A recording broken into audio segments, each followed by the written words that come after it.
Thank you all for coming out. Really honored to have Karin Krchnak here as part of our fourth annual water lecture series. This is an event that we've been doing, as I said, for 4 years with main campus, and tomorrow Karin and I get to drive down to College Station and do part two, which is this agreement that we have with main campus where we feature the speakers at both locations. And really appreciate Karin for coming out here. I think you're in for a real treat. Karin has a really phenomenal background. She graduated from law school, so this should be hopefully very interesting for those of you law students who are looking for career opportunities.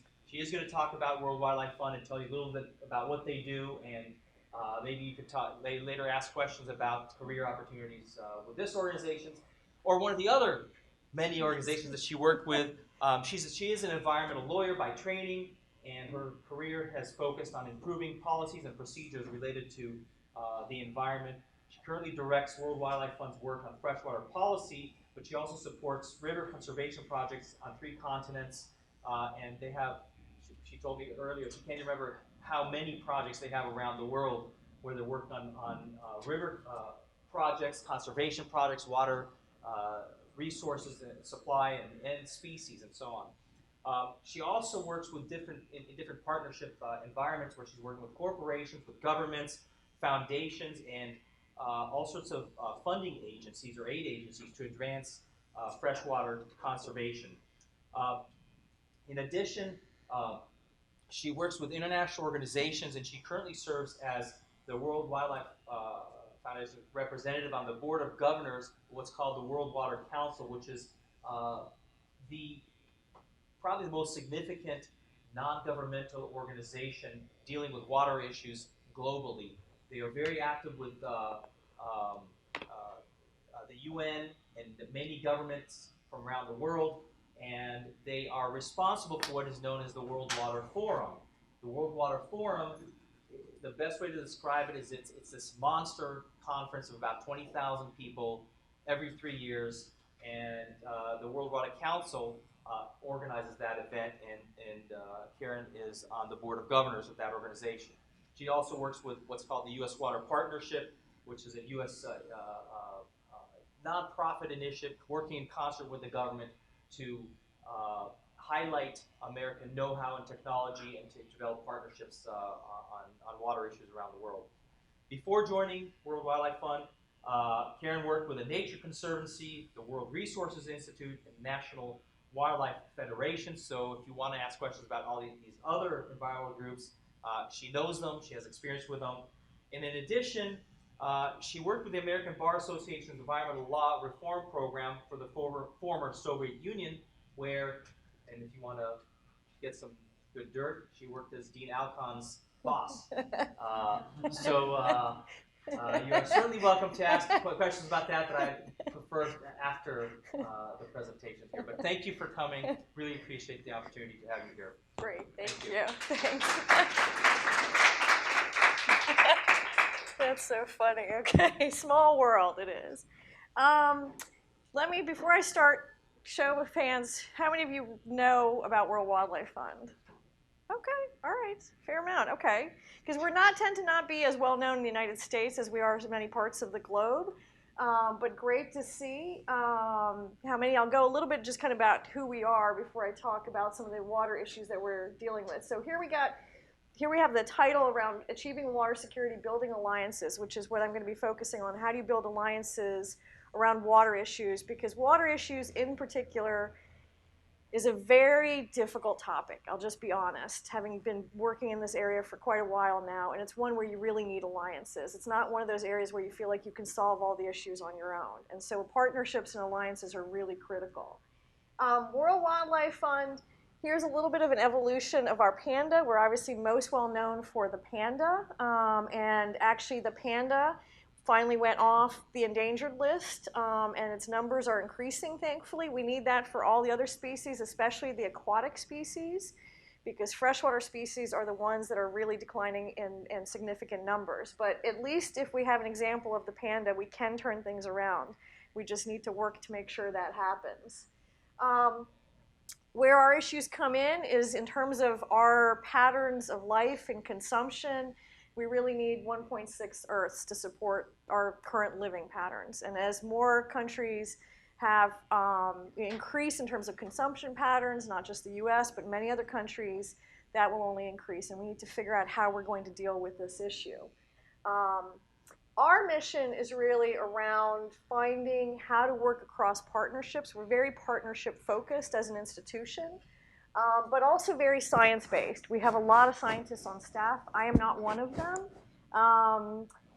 As Gabriel mentioned, I am a lawyer, so I was trained as a lawyer, but it is really important to find that dynamic of how policy and science can work together, and that's where World Wildlife Fund comes in, of trying to, how do we bring the best science to inform decision making, right? So that we can protect the environment, but also protect communities, protect livelihoods, protect economies, and find a sustainable path. Just quickly, some of the things around us, our reach, you'll see here in the US, we have 1 million members. In terms of social media, actually, as far as all the conservation groups, World Wildlife Fund has the biggest numbers in terms of social media. And which is great in terms of trying to get messages out in different ways. And I myself am still kind of one of those people that, like, I still remember using fax machines and have not full memory of how we did things really before we had computers, but there was that period of time. But now we have these ability to get our messages out more quickly, but also try to make sure how, when we get those messages, get people activated to do something about those messages, right? It's one thing to just read a message, but are you going to actually change something in the way you do something, the way you try to partner with organizations, the way you try to change patterns of behavior of other organizations and working together? So that's an important piece to this. In just globally, our reach, so we are in 100 countries. And so in terms of an organization, one thing that I particularly really appreciate around World Wildlife Fund is having working in the policy realm, it's important to kind of be in the capitals, like in Washington, D.C., that's where my office is, in other capitals around the globe, but it's also important to be out in the field, working in the field and understanding what's happening with communities in watersheds, and not to be completely disconnected when you're looking at policies, to really have that boots on the ground. And so from our perspective, having offices in 100 countries really gives a perspective on how issues are in many different parts of the world and different economies. We have over 5 million members. You'll see in terms of our total projects is over 13,000 and growing. Where we focus as World Wildlife Fund is, you'll see, on these 6 areas. And we actually went through a strategy review a couple years ago, and the idea was, how can we be better at what we're doing? Because as you saw before, we need 1.6 Earths to support us. So obviously we have massive issues of how do we find that kind of niche of sustainability where, you know, economies can grow, but we can protect biodiversity, we can protect community livelihoods. And so as part of this strategy review, we said, let's try to focus in on certain areas. And we came out with these 6 areas as we feel like this really covers the gamut of what we need to focus on when it comes to sustainability. And for my program I'll focus in on freshwater, but for those of you who are interested, we do work in all these other areas and have large programs around the globe in all of these areas. Probably our biggest one is actually forests, as that's how we really started, was working around forest conservation. So there's some places we'll have massive forestry programs, and now we're only starting to then get in some of the watershed management programs. But there's such a strong link between forests and freshwater. So in terms of, I'm sure probably many of you have talked about the challenges we face when it comes to freshwater. And as we were going through this strategy review, even when you feel like you know something, it's really good to take a step back and reassess whether you really have the right information. Are you focused on the right things? So when we went through our strategy review, we said, well, what are the really top issues when it comes to freshwater resources? And so we came down and narrowed it down to this list. So you'll see consumption patterns, particularly agriculture. I mean, most of water goes into agriculture, 70 to 80%. Globally. And so it's a significant amount of water that's going into agriculture. We have to be able to focus on that. Infrastructure decisions, if for some of you who came out to see the, what was it called? The the watershed demonstration. So do you remember from the watershed demonstration, what was the one thing that Gabriel built that had the biggest impact on the river? A dam, yes. So a dam can come in. I was interviewed once by a magazine, and they were like, why can a dam have such a massive impact? And it's because it can be built in a short amount of time, and you're putting it in a system that's been around for thousands of years, and the species, the communities can't adapt to a massive structure in that amount of time.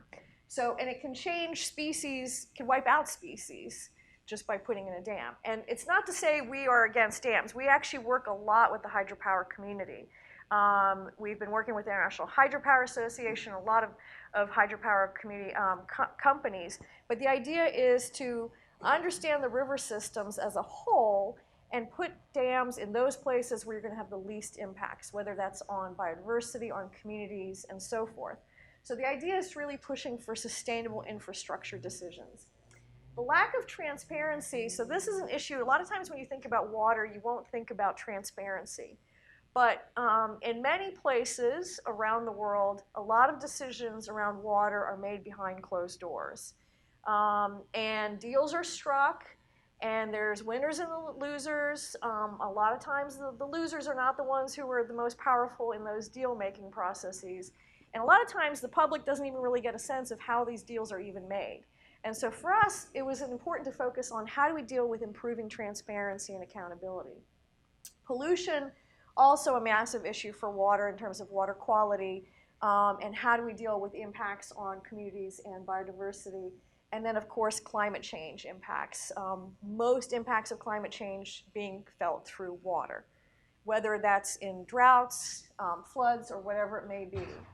So WWF, we produced this Living Planet report, and the impact on freshwater species, you'll see here in terms of the decline, it's actually, I needed to update this slide, it's actually 81% now in terms of loss of freshwater species populations in the period of time, 1970 to 2014, I think, is the last one we did. So freshwater species we're losing at far greater rates than marine ocean species or terrestrial species. And part of it is just because they have limited habitats. And so we need to figure out how we turn this around. I was talking to a colleague of mine, and we were saying, if we can't turn this around in our own lifetimes, I mean, what do we really have to say for what we've been trying to do about improving watershed management and water resource management? So this is kind of how we don't want to be, this doom and gloom approach, but that a lot of times you need to point out, like, what's a healthy river system, and what in many places of the world where you're seeing shrinking river systems and aquifer systems, really to try and raise awareness about how do we approach watershed management. So as part of our strategy reorganization, we looked at how can World Wildlife Fund actually contribute to this. You've seen what the challenges are.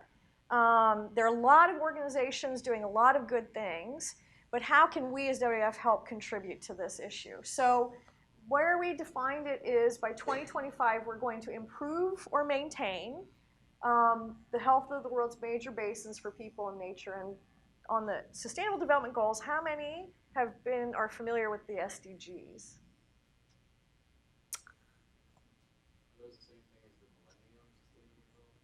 That's a good point. So there was my next slide was the Millennium Development Goals were established by the United Nations, so all the countries that are members of the United Nations, and the Millennium Development Goals were established in 2000, and they went from 2000 to 2015. And basically it is a commitment by governments to say we're going to address issues, and those all range from water to oceans to maternal health to poverty, all of the issues. And in 2015 then was the time when a new set of Sustainable Development Goals were issued.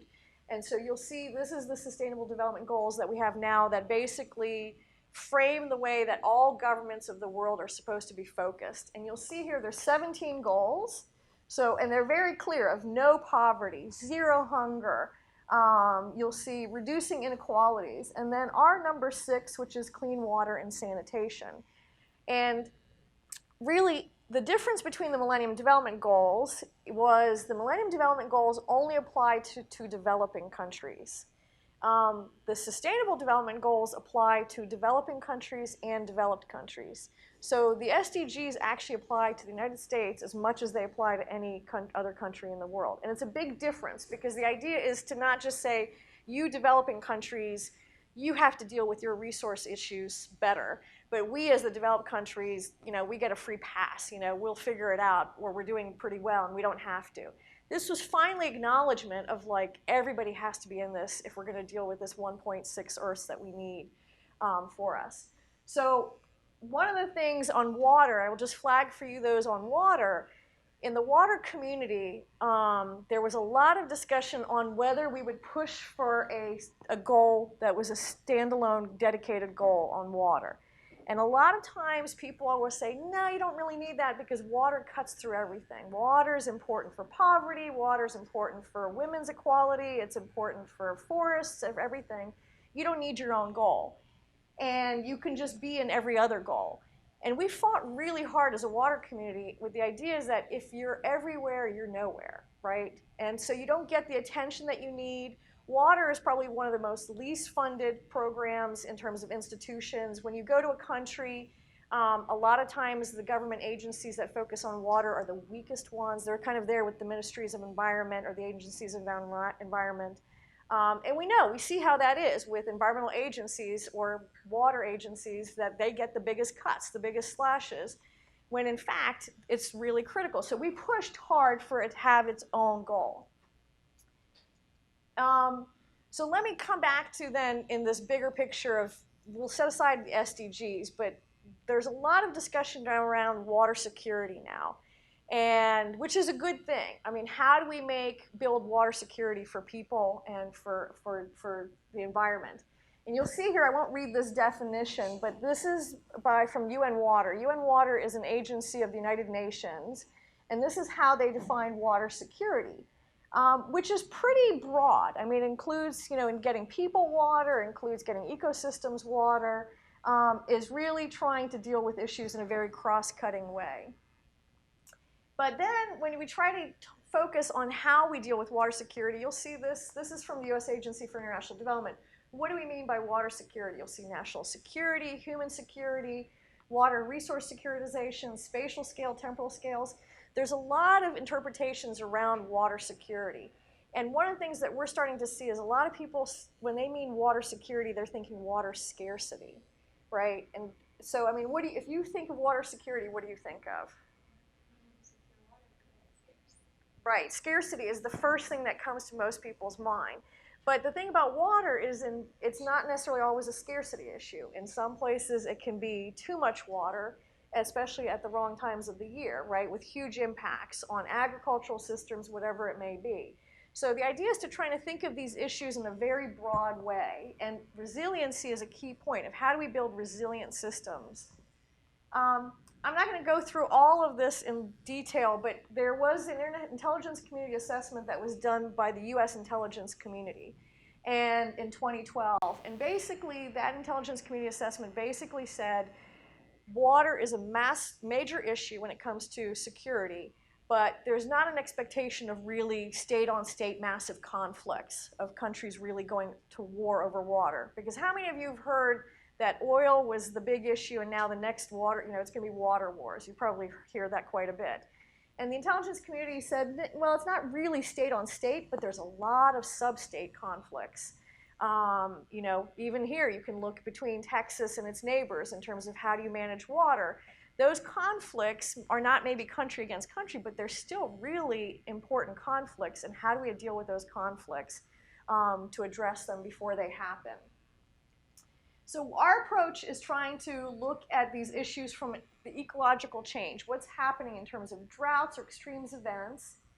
What is the impact from that onto human systems, whether it's the economies or healthcare? I mean, if you have massive droughts, what are the impacts on healthcare systems and so forth?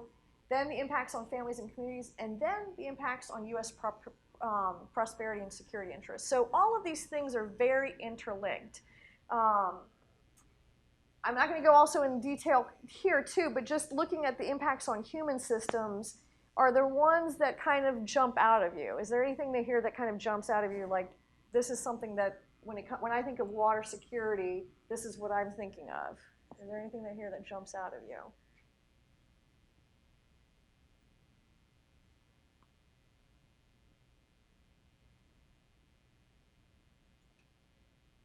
Are they all equally? I'd say creating humanitarian crisis. Exactly. That's probably the fire you want to put out first. Right, right. I mean, if you think of in the Middle East in terms of what's been happening from the droughts, then in terms of conflict and turning into conflict, and the humanitarian crisis, even now we're seeing what is, I think it's 5 countries that they're expected 20 million people are going to die potentially from droughts. And how do we, as the US, how do we as the global community deal with these issues? But taking a step back, not just from a humanitarian crisis point of view, but even a few steps before that, how do we help improve watershed management and help work with communities so that they have better water resources for the longer term? So the threats to the US from all of this in terms of water insecurity are all these. The one that I'm going to come now probably more is, you mentioned the humanitarian one, which is really important, but is the supply chain pressures. So supply chain pressures, if you're not as familiar with supply chains, companies source their products from somewhere. And so wherever they're sourcing their products, that entire is their supply chain. So if, these clothes, somewhere there was the cotton that came from it to be made, and that cotton needed water, and that in part was an entire supply chain that ended up in the clothes that I'm wearing and that company selling these products. So these companies are feeling supply chain pressures if they're sourcing from areas that have either droughts or floods, certainly. In terms of just how can the U.S. respond, one of the things that just to focus in on is focusing on governance. A lot of times when we talk about water issues, we often talk about water as an issue of governance. How do we govern and manage the water we have? There's a lot of technology aspects, there's a lot of other different aspects, but how do we govern and manage it is really critical. And oftentimes when it comes to water resource management, it's really actually poorly managed. So the idea is how to push for better governance reforms. So I'm going to just here, in terms of our solutions, where we're focusing in on is driving demand for water smart agriculture. I said most water goes for agriculture, so we can't ignore that. Then sustainable infrastructure decisions. I've already said you could put in one dam and it'll have massive implications for the long term. And then how do we foster transparent and resilient systems, right? How do we get decisions out into the open so the public is aware of what's going on? So power of partnerships. So when you think of water, I'm just curious, how many of you, when you think of water, would ever really have thought about just companies? Like, would you tend to really think about governments or others, or would you actually think about companies kind of as dealing with water issues? No. I think about farmers diverting different sources in their fields. And how do you think about that in the broader scale then up into the bigger companies? The governments do have to step in now and then and say, if you can't take out so much, for example, in California, they have to have water restrictions on Right. lots of farms out there because they all want to pull out of the source that takes again from Southern California, and they can't go as much as they want to because of those regulations. Right. Yeah, there are implications for companies in terms of how they're going to manage their water. And you'll see here in 60% of companies, it's going to impact them in one way or another. So companies, this is just a business case for water stewardship. So when we talk about water stewardship, it's getting companies to do the right thing, to be better water stewards, so that when they take actions in their own company, whether it's setting targets, it's when their CEO is making new policies and strategies, whatever it may be, that they're doing it in a way that thinks about the best for water resources. And the thing you'll see here, so companies face a lot of risks. So they face the physical risk, like not having enough water in a place where they have operations. There's the regulatory, which you mentioned in terms of the regulations, for example, in California. But there's also a lot of reputational risk for companies. Because if people see companies using water resources somewhere and then communities don't have water, then the first thing to point the fingers at is the companies, right? They're taking our water resources.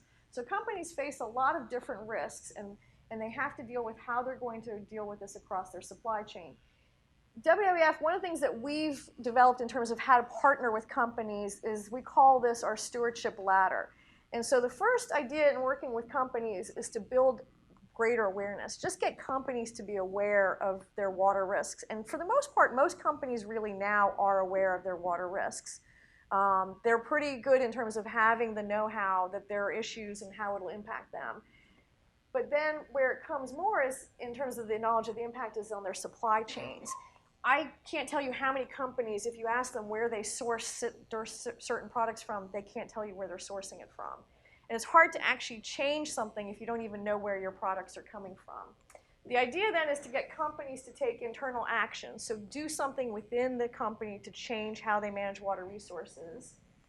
And then the big, you'll see this dotted line right here. So companies can, fairly easily, it still takes a lot of effort within a company, do these. But then when you want to cross this red line, collective action, that's getting companies to work together with the government, with civil society, with indigenous communities, getting everybody to work together. And that's not an easy thing to do. And then the top one is influencing governance, is how do we influence better management of our water resources, and what roles do companies play in that is really important. So I'm not going to go, I'm going to skip through here just so we have more time for some questions and answers, but in terms of what do we offer businesses, we have a whole range of things to try and work with businesses. We do get sometimes criticized as a NGO of working with companies, but the idea is that really working hand in hand, we can try and get companies to be better water stewards, and that's really ultimately what we want. So these are some of our partners that we work with. You'll recognize many of them. These are some of our NGO partners that we have, because it's really the idea of how do you bring companies, civil society, and governments together.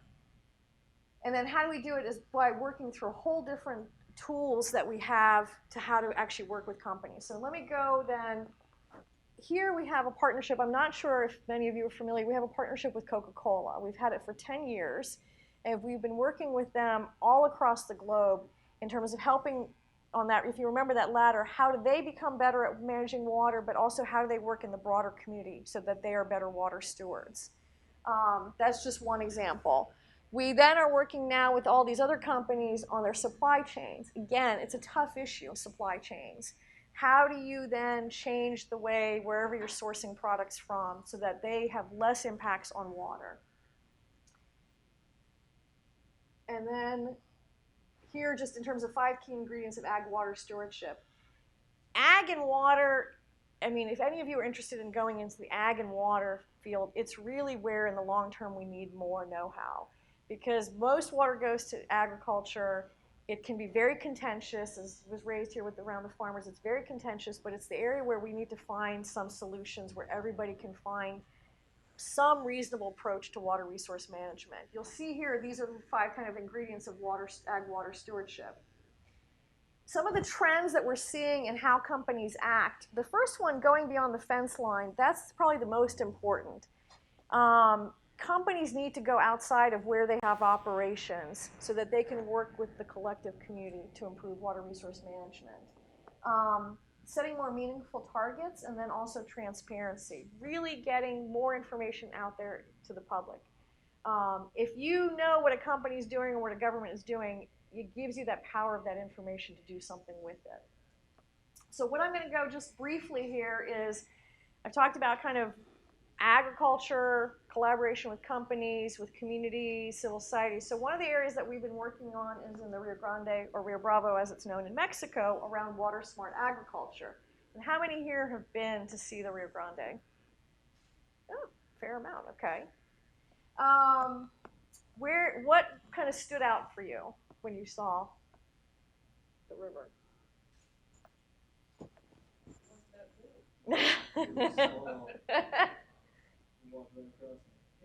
Wasn't much water, right? Yeah. Well, it hasn't always been that way as a river. So you'll see, and it's also a pretty big basin, right? If you think about where the Rio Grande originates and goes to the Gulf of Mexico, And then the Rio Conchos here, coming into Mexico, actually brings in significant flows back into the basin. So it depends where you've gone in that system. It can look very different as a river. Again, it's one of those places, like almost any river basin in the world, where most of the water is going to agriculture. In this case, 85%. Some places it's 70% in the world. Here it's 85%. It's a large amount of water going into agriculture. And so when you look at the system as we are within World Wildlife Fund, is the idea of like, how do you bring all these different players together, right? I mean, you have these different states who are working here. You have a different country over here. You want to focus on source water protection, so you're up in the headwaters, and the idea is protect those sources of water, right, so that you can keep water flows. Here is a big agricultural corridor. How do you work with the agricultural community so that they do better? Here again is source water protection, working with climate adaptation approaches. How do you protect those water sources for the long term? And then here, we've been working a lot around restoration and climate adaptation. But even for us as an organization is how do you pull this all together, right? So that these are not kind of discrete projects. Here's a project, here's a project, here's one, here's one. How do you actually pull this all together and get everybody working together to restore the basin to maybe not what it once was, but at least closer to a natural system than it is. Especially as we know with climate change, it's going to get hotter and drier. And so one of the things that we've been doing is you brought up the farmers. So this is actually one of the farmers that we've been working with. And the idea was to work with them on their farmlands to see how they're managing it so that they could actually reduce the impacts on the watershed, but also improve their productivity. And a lot of the problem was, one of the things I guess when you were in the watershed out there, what was the biggest problem that you saw out there when that water was flowing? What was the biggest issue that was being exactly? And this is what the farmers on their farmlands were dealing with, was massive, massive erosion. And so our team worked with them on how to recontour their farmlands in a way that could keep water in those places to help improve productivity of their system. And this farmer actually ended up having improvements in his produce, and then his neighboring farmers were like, well, how can we do this? How can we join forces with this? And so it really is about working with the community so that they understand through better management practices, they can actually have an impact on the watershed, but also for them and their families, right? This may seem like fun, and you can maybe even join us if you want. So we actually do the regular monitoring trips, because one of the things, if you get into the field of water, is, and one of the problems we have in water, I mentioned, is really poor governance. Another problem is the lack of data. Now, in the US, we're pretty fortunate when it comes to most countries of the world. In the US, we have really good data. But even so, even on the Rio Grande, Rio Bravo, where we work, is trying to go out and monitoring the river so that we have more information on what we can do to change what the practices we have. So these are some staff, and actually the gentleman in the back is from Coca-Cola, which is one of our partners, because they have bottling plants in the basin, and they depend on the health of the basin like any of the other companies that are in that basin as well. And work also closely with the National Park Service there. Here you'll see, it's a little hard from the picture, but is part of the work on better management of watersheds is not just working with the farmers, but also restoring the river, trying to bring back its more natural flows. And one of the things that we've been doing here is actually some of the revegetation in the riparian areas, which, again, for those of you, you should have all been out there for the demonstration, because you would have been able to plant the trees in the areas and seen how riparian areas can improve if you have some natural vegetation there that can keep the water healthy. But part of it is also not just the river itself, but the community. So this, how many of you can know what that is? Great, yeah. So one of the things we're doing with the communities is actually bringing in rainwater harvesting. And so trying to find that relationship of working with communities for protection of the biodiversity, but also for their own long-term benefits of having access to water supply. This picture in the Rio Grande, Rio Bravo, can anyone tell me, if those of you who might know, what is that on that side of the river?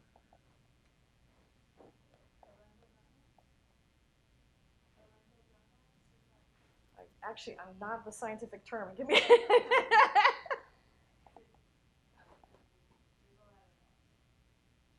Giant cane. Yes, giant cane, exactly. So giant thing, what is the thing about giant cane, though, that's problematic for a river system? Exactly. And it basically changes the river dramatically. So one of the things that we've been working on is actually on this side of the river. This was the exact same on this side of the river. We've been burning, working with both Mexican and U.S. side to do burning. And this side is actually also now all been burned. And changing the river now, coming back to life, really. Because now you don't have these invasive species there who are just basically sucking that river, everything out of it. And also for those communities downstream, now it's really changing their lives as well. So again, it's also a binational effort, really, between U.S. and Mexico that's really been a success. One of the things, because of this, as I mentioned, there are these projects. They're all through the basin. How do you bring people together? We're actually planning to have a forum in November on the Rio Grande, Rio Bravo. And the idea is, going back to that, if you remember that picture of the whole basin, the people in the upper part of the basin, most really don't even know what the people in the lower part of the basin are doing. I mean, it may sound strange because you think like, well, if you're in the field of water management, everybody knows what's going on. And you, for the most part, you focus on where your project is or in your own, sphere of life. So one of the things we want to hope to do is bring people together so that those in the upper part of the watershed and the lower part of the watershed and even the middle part of the watershed can all get together and talk about how do we address the challenges in this river system, how we can restore it to some health in the long term, how can we come together around funding issues, how can we come together around working with communities, with farmers. And it's not like we're going to solve the world's problems for this river basin with this one forum, but the idea is how do you get people together to talk about these issues and learn from each other. I'm going to go just quickly, Rio Grande, Rio Bravo. I did want to just share, so this, I don't know if anyone can tell what this is from the picture. It's a little hard to tell. So this is the Mesoamerican Reef. So this is Mexico, Belize, Guatemala, and Honduras. And the Mesoamerican Reef is, stands only to the Great Barrier Reef in terms of reef systems.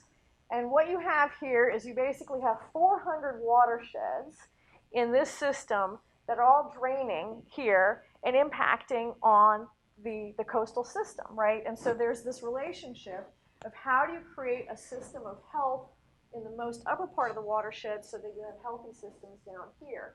And one of the things that we actually did was we actually took farmers from the upper part of the watershed down here who'd never actually been to the ocean and could see, like, look, if I have really bad farming practices up here, it's actually going to make a difference down here, right? But naturally, if you're up in your own part of the world, you don't actually think about how what you do changes the watersheds that you live in.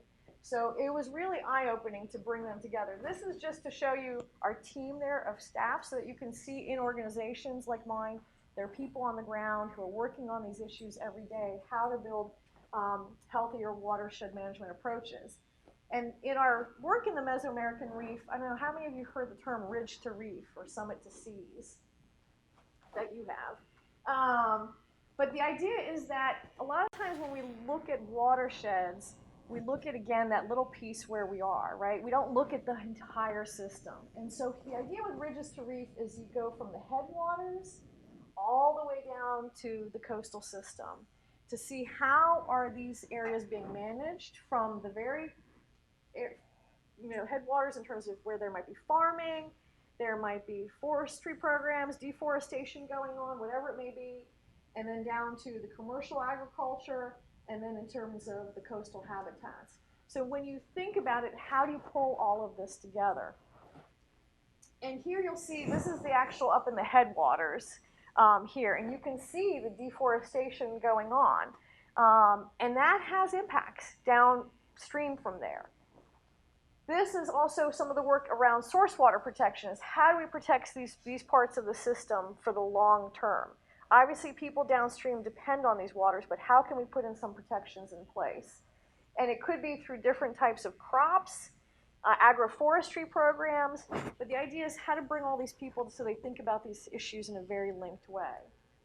How do they look at the whole system? And again, for those of you earlier today in the demonstration, starting to see what a river system could look like. But then, of course, high demands for agriculture here, right? And the biggest demand is actually, who can recognize what crop this is? Sugarcane, yes. And so one of the things we're actually working there is there's a certification program called Bonsucro for sugarcane. And the idea is you get certified. How many of you, when you go to the grocery store or any kind of grocery store, how many of you look at the label to see whether it's been certified a certain way or not? Okay. All right. Okay. I'm going to move that up here.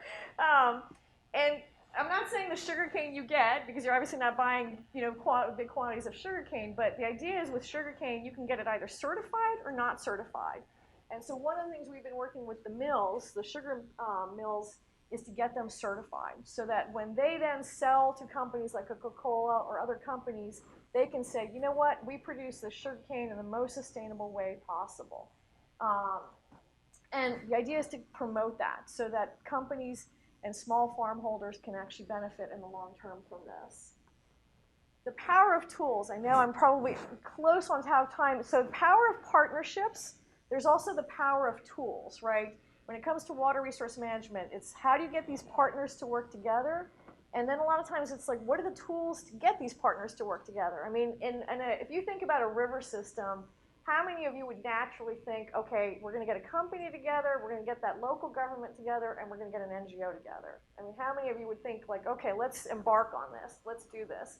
But in the long run, that's what you need for a river basin or a watershed, right, is all of these stakeholders to work together.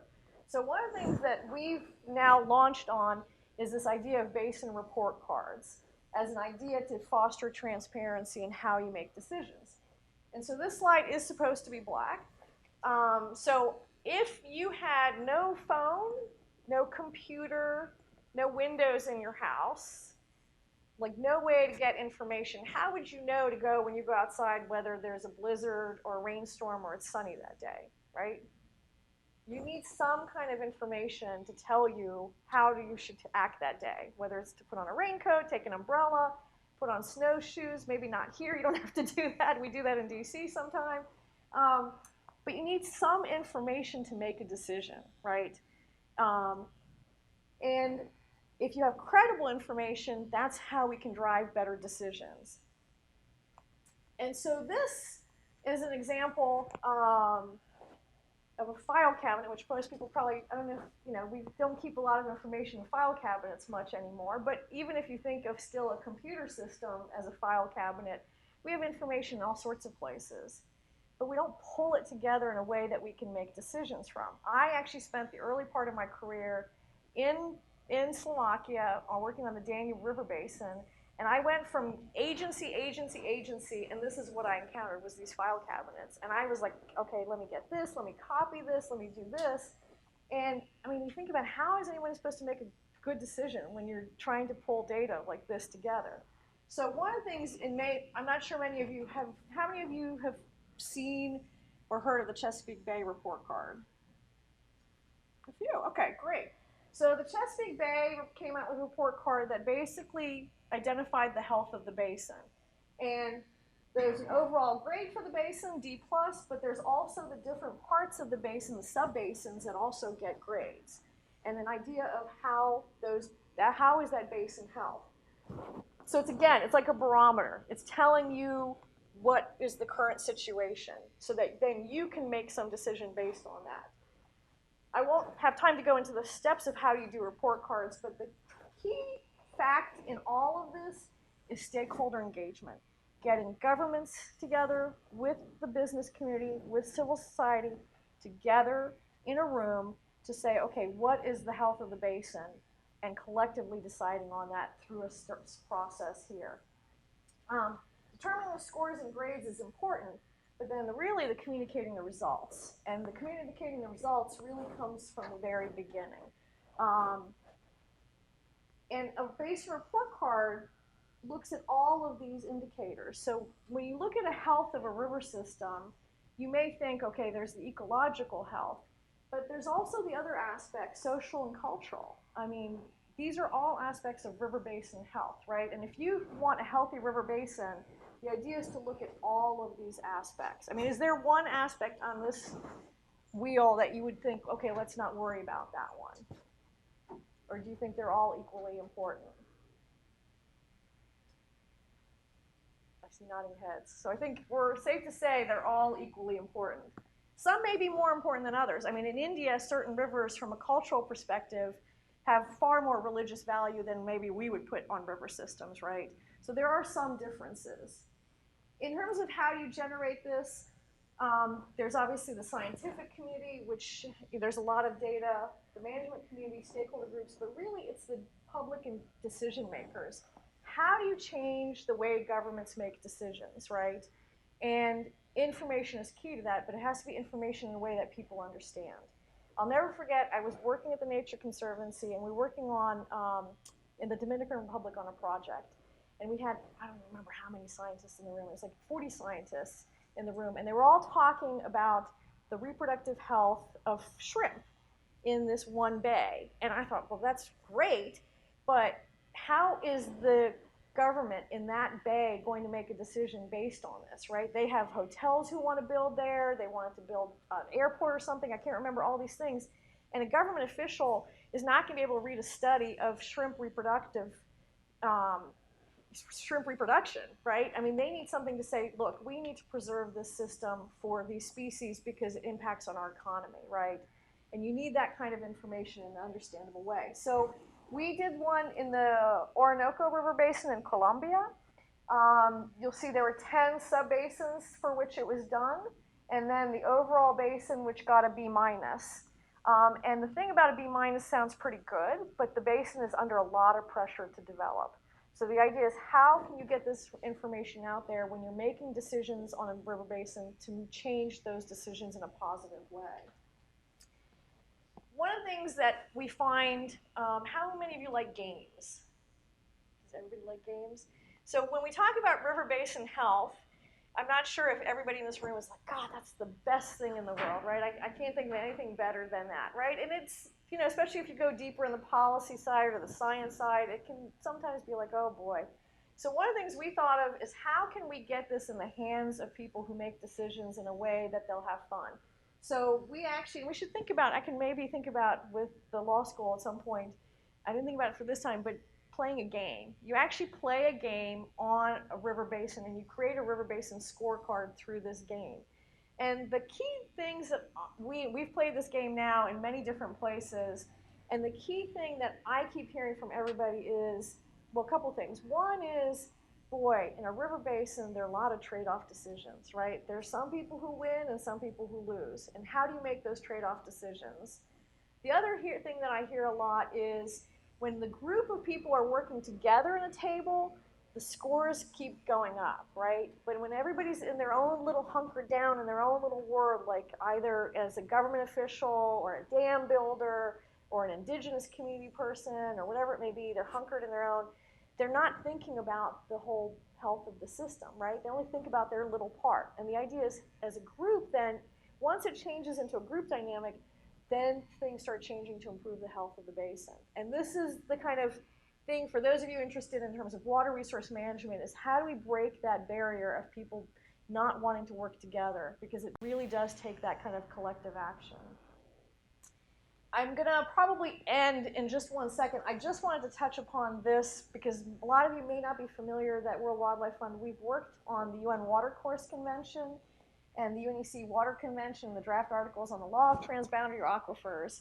And you'll see even, here's Flavio's name down here, who worked for WWF and made a huge steps forward in terms of getting governments to ratify this convention. So this was a convention that was agreed upon on how to manage rivers that are transboundary, so between two or more countries. And this convention really sets in place a lot of principles on how to potentially avoid conflict in these basins. And so as WWF, we had worked for many years to try and get governments to ratify this convention so that it could come into force. And we finally were succeeded with Vietnam being the last one to be able to ratify before it came into force. So now the convention is in force, But it also depends. So Vietnam's ratified, but its neighbors, Thailand, Laos, Myanmar, the other ones, China, have not ratified. And so the idea is to keep pushing for this.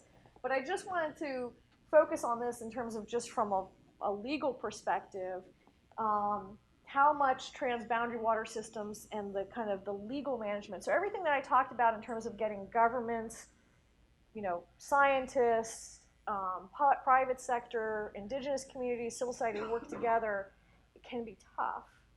But think about it if it's spread across 2 or more countries. It becomes really difficult. You have language issues, you have socioeconomic issues, all these things. And so the idea is in these transboundary systems, there's really a lot of fragmentation of legal systems. I'm not going to go into more detail here, but just in terms of trying to find a way for countries to work together using law as that mechanism of cooperation, right? Not the hammer, like I'm going to beat you over the head, I'm going to take you to the International Court of Justice, which has happened in a lot of river basins. But the idea of how can we proactively find a way to share water courses to avoid conflict and find some way to have real dialogue.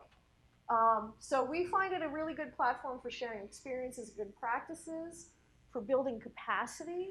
I mean, you can imagine here you are in this great law school, you have access to computers, you have access to data, books and everything, and you can imagine in many other countries where you'll have water resource professionals in different agencies or institutions who lack computers, right, or who lack the even testing equipment for the river basins and so forth. So how do you find a way to get people to work together to manage these basins together in places where they lack this capacity? And so the idea is also as lawyers coming in and bringing capacity to train the capacity so that people on the ground have the ability to negotiate agreements and enforce those agreements. And then just last thing is here, when you think about transboundary water issues, so you see the UN Watercourse Convention up here as kind of the supreme being of law, right? In terms of, even though it's it's still voluntary, but it's up there. Then you'll have regional legal agreements. Then you'll have basin level agreements, like here I've just highlighted the Amazon Treaty, but there are other examples. Sub-basin agreements, right? And then national laws, and then subnational. So it's a very complex structure that we have when it comes to water resource management. And within that complex structure, we're still trying to find a way to get institutions to work together for the better of water resource management. So I think that's where I'll stop.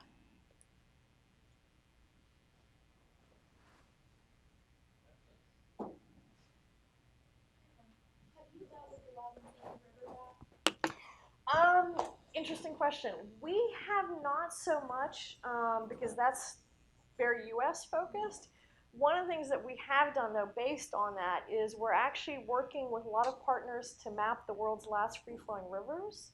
So we're right in the process of doing that. We will have that done this year. And the idea first we started out with is to define what is a free-flowing river. So we brought together a lot of different institutions. We brought in people from the hydropower community and others to just sit down in a room and agree on what is a free-flowing river, because there were a lot of different definitions. We agreed on that definition, and then we set out to then start mapping the world's last free-flowing rivers and then testing it out in a few places. So if we say this is what a free-flowing river, does it actually apply on the ground? So what the next step will be once we produce this map is then for countries that take that on to put in protections for river systems. So in the US we have wild and scenic rivers, but in the US I think it's only 1% of our rivers are free flowing, right? In many other parts of the globe it's higher percentages, and so the idea is how can we work with countries to protect river systems through this type of legal protection, right? And how can that be done that also looks at the broader river system, right? Because not every part of a river system, it's all the tributaries and everything could be designated as free flowing, right? Because people want to build dams, people want agriculture, people want build levees, whatever it may be. And so we're trying to look at it kind of a broader regional approach, but at some place really trying to put protections for certain rivers that have particularly high biodiversity, for example. So we're testing it out in a few places and have tried to learn from the U.S. example. In the U.S., what's interesting right now is there is a growing number of dam removals, and so it'll be interesting to see how, as more and more dams are removed in the U.S., how does that impact on that? Because is there need to be change in the definition of what's considered wild and scenic? It's hard to say. But from our standpoint, is first just provide a global map of the world's last free-flowing rivers, and then try to see how that can then be turned into policy protections for those river systems. So. When you're trying to make information more accessible to people around the world that have these rivers in their countries, do you ever find yourself like resorting to showing the worst case scenario, what happens when water resources are poorly managed, to convince these people to kind of sign up? I'm thinking, for example, the Aral Sea. Yeah. Don't be like the Aral Sea. Take care of your rivers. Right. Yeah. About We probably don't. I mean, there's Aral Sea, there's Lake Chad, there's a growing number of examples. We try not to, just because it tends to, people's reactions to that doom and gloom. I think that one of my earlier slides tends to be negative, and so the idea is, for us, is trying to, like, how can we show successes? And so this, with the Rio Grande Rio Bravo forum that we're planning to have, the idea is, we've had a long discussion around this because it's many institutions on the U.S. and Mexico side collaborating. We had that very discussion. Let's not talk about all the problems. Now, let's not talk about the challenges. Let's find actual case studies of things that are working well and try to replicate those or multiply those. So we take that more of approach of, let's find the success stories and try to highlight them, bring more visibility to them, raise the communications platform for these case stories, rather than kind of pointing fingers at different examples. And we find that being more positive than, I mean, there's certainly those cases, though, and there are a growing number of those cases. But we definitely try to, because from a communication standpoint, the positive tends to be more successful than pointing to the negative. And that's with companies too. I mean, I said how many companies are now realizing their water risks. It's not of like saying, company, you're bad, right? It's like, this is what you can do to be better as a better water steward. And through that, companies are then saying, yeah, let's get on this journey with you. You have this ladder, let's get on that journey with you. But if we point fingers at them and say how terrible they are, it's not a great motivator a lot of times. There are organizations who come with that approach, and it's not like we fault them for taking that approach. It's just our approach tends to be from another perspective.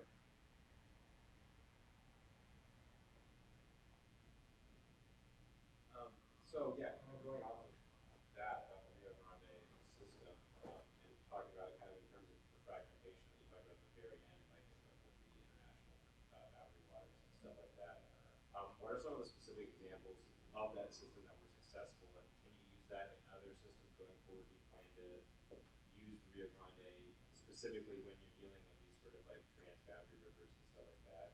And was it easier in the Mexico case because of just the two countries, and it'd be harder like the Danube when you're dealing with 20 countries, right, like that, or obviously that must scale up exponentially. Right. Yeah. In the Rio Grande, so the three areas that we're focused in on is the source water protection. So trying to protect the headwaters, which is a key component for us of any river system, is try to put as much protection you can of the headwaters. The second is working with the agricultural community to change their practices. And that is key. And then the third is this area around restoration. And that was one of the examples, was removing the invasive species. So those are the three areas that we work on. But we're trying to bring through this forum other case studies of examples in the basin of things that are really positive, and then bring this collectively together so that we can work in one cohesive unit for the health of the Rio Grande system. In terms of sharing that information to other basins, absolutely. I mean, in our work, we want to always do more of that, of sharing learning across river basins. So we have a big program in the Yangtze in China, and I mentioned the one we have in the Mesoamerican Reef. And we've actually done exchanges of teams between the two so that they could learn from each other, because they're oftentimes dealing with very similar issues. And it's a great opportunity. Gabriel mentioned the World Water Forum. It's events like this, or Stockholm Water Week, where people come together and can share, like, how have you approached this issue? How have I approached this challenge? How can we learn from each other? So it's absolutely, definitely something where we're trying to bring those learning experiences.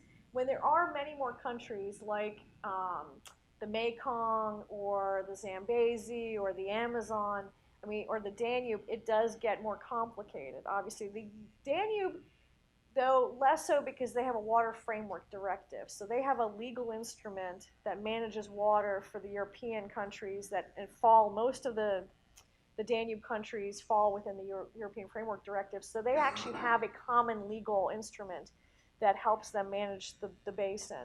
There's few countries obviously outside the European Union, but they're actually actively working to try and help those countries to improve their capacity. But it does make it a lot more complicated in those basins, certainly. And in some basins, you'll have like a river management authority. So in the Zambezi in Africa, there's an organization called ZAMCOM, which is kind of their river basin commission. And they were just established not that long ago. So they have, a new team. They don't have yet all the capacity they need. And, they're dealing with countries like Angola, Zimbabwe, Zambia, Mozambique. And it's a challenge to try and find how can these partners work together so that they look at the river basin as something that they all own and share, not like this is mine and I'm going to just, fight you for it. But it's a long process, and so when you can share those examples, it does help a lot, so that people don't feel like, well, I'm the only one dealing with this issue. Did that answer? Yeah, no, Okay. I mean, Okay. I was just curious about like the transnational stuff. And I can imagine the more you have, and I guess with those sort of like international organizations that focus on one river, I guess that kind of helps with some of that. Yeah, yeah. And the other thing, the big problem with these bigger river systems, at least I find one of the challenges with these bigger river systems is actually the money, the funding, right? Because a lot of times funding decisions are made in a particular place, right? It's very few donors or funders who look at the whole health of a river system, right? I mean, could you imagine if we had a donor who came and said, you know what, we're going to give you all the money it takes to restore the Rio Grande, Rio Bravo, right? But there are lots of good donors. They fund this part of the watershed, they fund this part of the watershed, they fund this part of the watershed, but they don't actually bring it all together at the scale of the entire watershed. And so that's where in the future, if we can move toward kind of bringing funding together in these river basins so that it's looked at as a whole, I think that's going to actually make, leaps forward if we can do that. And I know why, I mean, funders have their own restrictions too, so it's not pointing fingers at them, but it's hard in a watershed to have really long-term positive changes if you're not actually looking at the whole watershed, right? It's the way we talk to companies and companies too. A company could be in a part of a river basin and do the best things. They could have high efficiency, they could, put in wastewater treatment, they could do all sorts of things, and then they have X company upstream that's polluting directly or taking most of the water, and everything that they did positive is really wasted now. And so that's where we're pushing companies is like, look, you're not the only actor in a river basin. You've got to push all the other companies to be able to be good water stewards.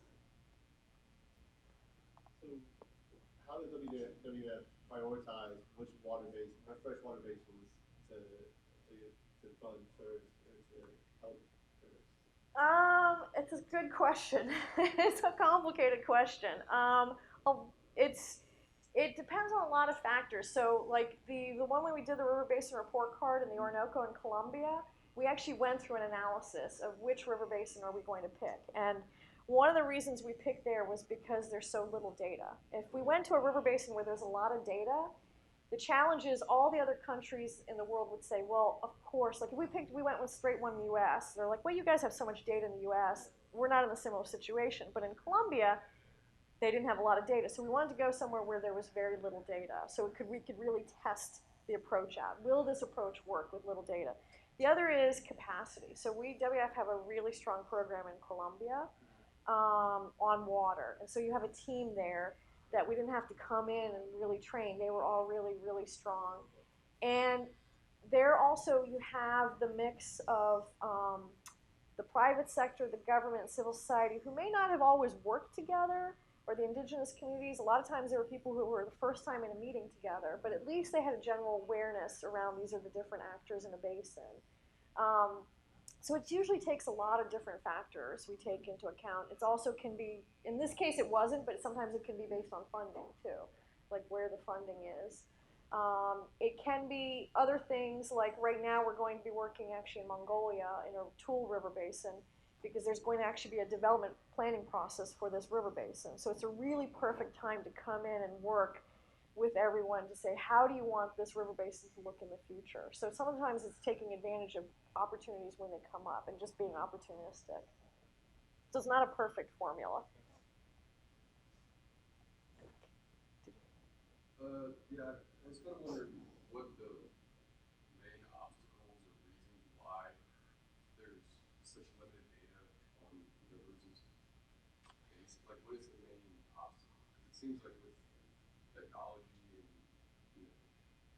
and that would be more available. You would think so. I know. I always sometimes pinch myself. I'm like, it's 2017. Why are we still complaining about the lack of water data?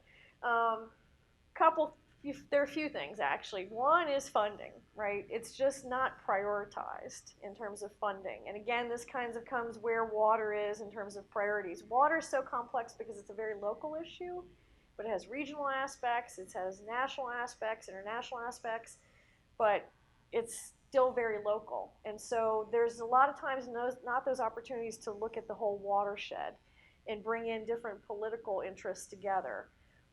So it can be political issues as well. Monitoring and evaluation, I can tell you in my entire career, monitoring and evaluation is like the thing that gets cut out of a project first. Everybody says we have to do it. It's the best thing we need to do. But when it comes to putting a project together, it's the first thing that gets cut out. Because everyone's like, well, we'll do monitoring and evaluation later. We'll deal with it later when we have more money. And the fact is then that later never comes around with more money. And so it's this kind of perpetual thing that cycle we're in of not having enough data when it comes to fresh water. I mean, there are good attempts. I mean, there are a lot of systems, where in the Mississippi, for example, on nutrients, there's, great deal of monitoring, and, could be in other systems, as well. But it's that complexity of funding, political realities, and just it's not being the top priority, unfortunately. So, as you may know, Mexico codified the human right to water in the Constitution in 2014. How does that play into managing the river basins? Maybe you have get clean water to people versus protect, biodiversity or something like that. I'm not really sure what exactly you're doing with that human right, but how do you see that playing into this river basin management? Well, the human right to water is interesting because countries handle it different ways. So other like South Africa also had this in their law also that people are supposed to get a certain amount of water and for free, and then beyond that, then they pay. So it's basically trying to get people with no resources to be able to get water, and it's in essence that human right to water. People have a right to a minimum amount of water for their own daily uses. In terms of the management of watersheds, there's a huge disconnect. So a lot of times, a lot of government agencies and other donors put money into water supply and sanitation projects, so getting communities access to water supply and sanitation. But when those projects are done, they actually don't actually do them in the context of the broader watershed. So this is one of the things actually WF and a number of other organizations were pushing for. When you're doing these projects, and we believe everybody should have access to safe water, reliable water sources, and sanitation, but when we do this, we should do it in the context of a healthy watershed, absolutely. But there is a very big disconnect there. And that's where there needs to be more progress made. So a lot of times, like those kinds of efforts around water as a human right, they get lumped as WASH projects, and then everything else is kind of lumped as watershed management or watershed restoration, or it's called something else. But they're very much separate, seen as separate. And they really, in the longer term, they need to be married together, because in essence, water supply, I worked on some water supply and sanitation projects in the early 90s, I'm trying to think, early 90s, went back, and most of them had actually failed because they didn't take into account the capacity of the community to deal with those projects.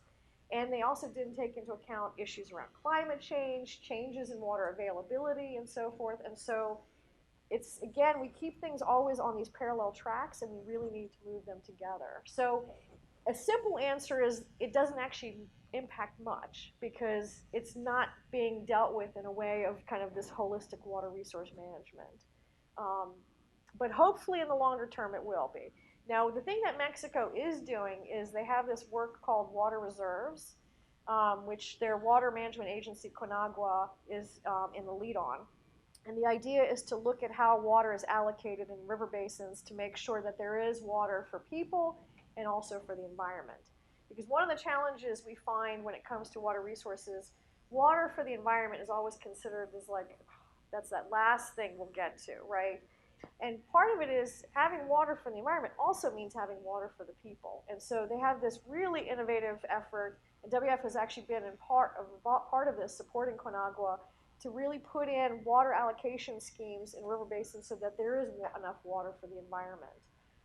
And it's hopefully it's something that we can replicate in other countries around the world. But a simple around this is there's this constant divide between water supply, sanitation, hygiene, and watershed management, and they really need to be brought together.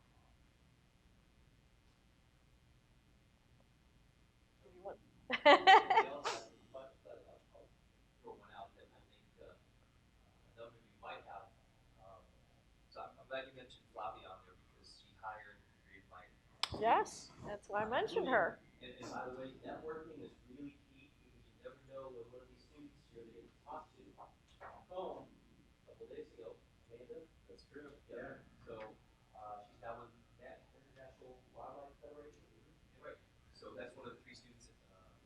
But my question is, where do you see opportunities right now for students who are working on their law degree and graduates with a law degree, not necessarily as lawyers, but could be lawyers Right. or others where law degree would be helpful. Where do you see opportunities?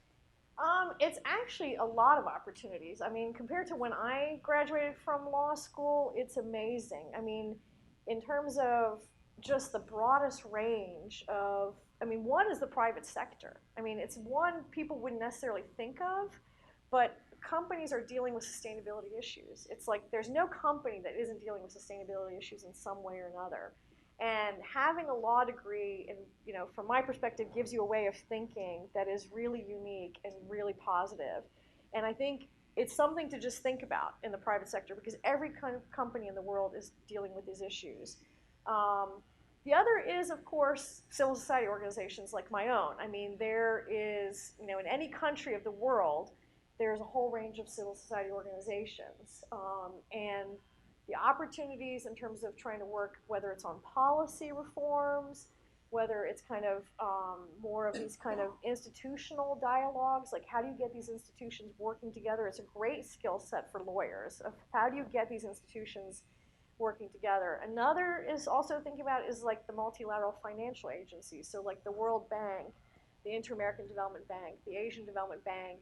There are other local banks that are the Global Environment Facility, who basically are funding big projects globally, but need really strong managers who have experience thinking within the broader landscape of what we call the enabling conditions. So enabling conditions for a country includes its legal, its regulatory, its administrative system.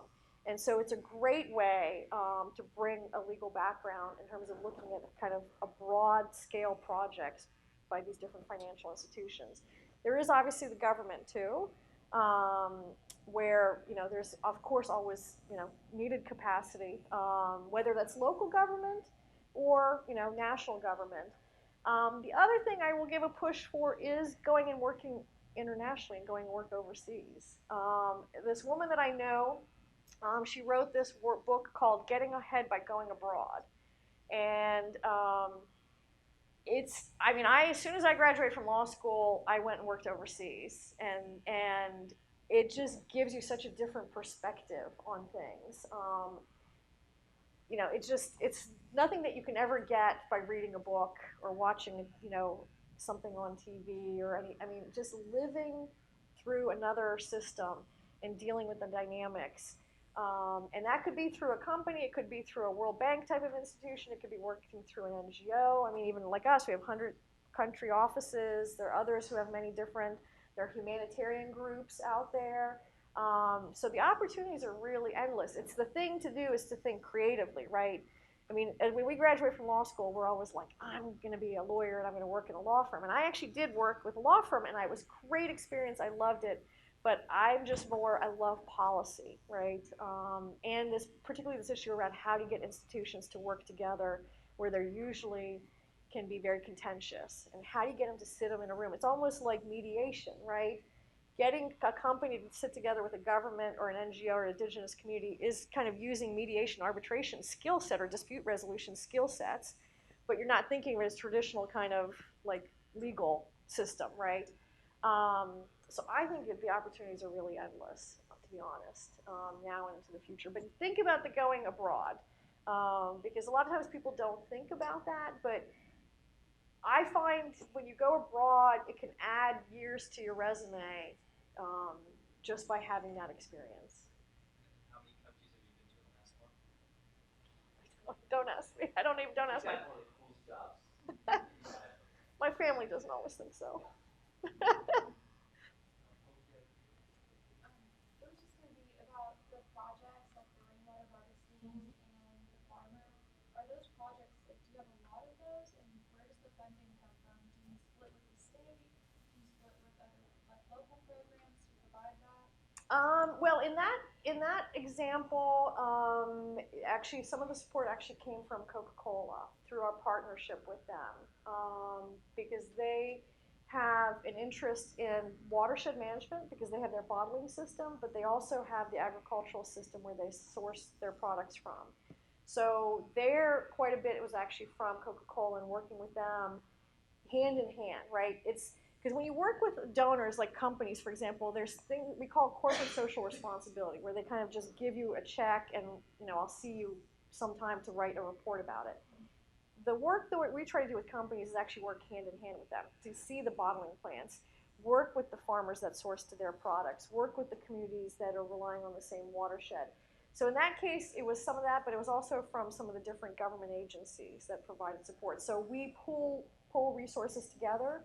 Our funding is a really mix. I mean, we get funding from government agencies, from private family foundations, from institutions like the World Bank, from companies. And the idea is to have a really good mix, right? Because if you only get your funding from one source, it can always be tricky, right? But for us, it's trying to find a really solid mix and also feel like everybody's also invested in this project, right? So with the companies and with the farmers, is how do they feel invested in this? So it's not just kind of this one-time project, we'll see you 5 years later, but it's really, we want something long-term on the ground. So it's usually just a mix of different funding sources. And I write proposals. It's part of my job. I mean, it's, especially in the NGO world, fundraising is oftentimes a lot of what you have to do, which, again, the legal background is really useful for because it gets you thinking of how am I going to convince this donor that this project is worthwhile, right? I mean, you're basically using your legal skill set and mindset to say, I'm going to convince you that this project is worthwhile, and I'm going to document it, right? Because you need to document it. So.